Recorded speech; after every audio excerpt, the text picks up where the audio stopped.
Aliyah Boston's WNBA Milestone helps Fever push through Caitlin Clark's absence versus Wings.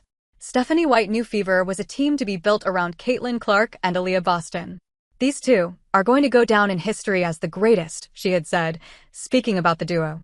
Soon after, when Boston assured that they were more polished and prepared for the season than the campaign before, the fans had every reason to hope.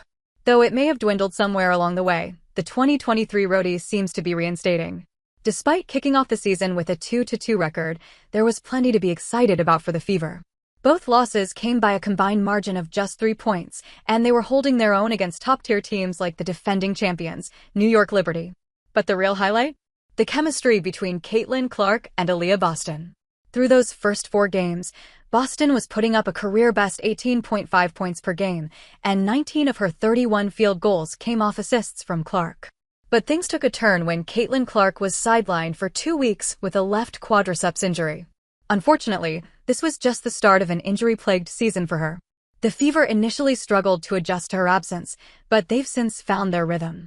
As head coach Stephanie White said, learning to play without Caitlin is important because that's going to pay dividends down the stretch of the season for us. Now on a 4-game winning streak, the Fever owe much of their success to Aliyah Boston's standout performances. The 2023 #1 pick was on a mission in the Fever versus Wings clash. She dropped a solid 12-point, 11-rebound double-double and set up 5 baskets for her teammates as well. She had a plus or minus score of +20 against the Paige Buchers-led side. Oh, and did we mention the Fever walked away with a 10-point win? To top it all off, Boston etched her name into the record books with a stat line most centers would happily frame on their wall.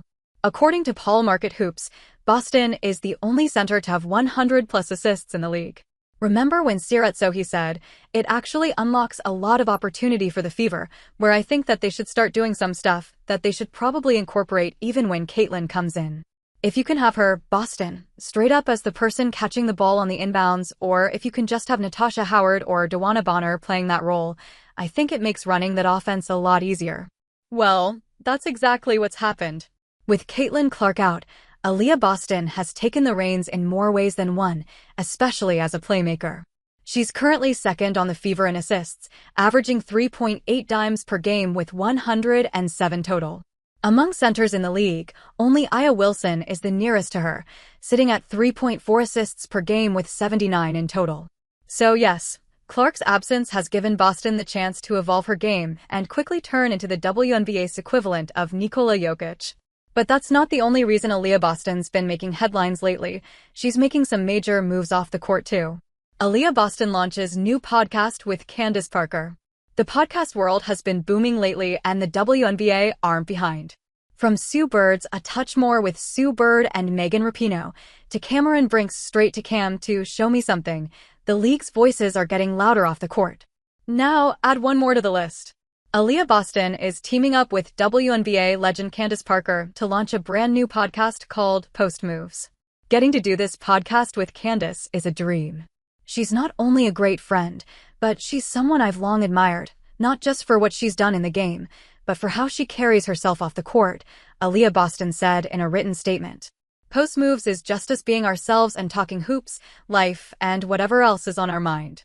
It's fun and it's honest, and I'm excited for people to hear us laugh, learn, and lift each other up. Fans can't wait to see the insights both of them share in the podcast. The first episode is already out on YouTube if you want to check it out.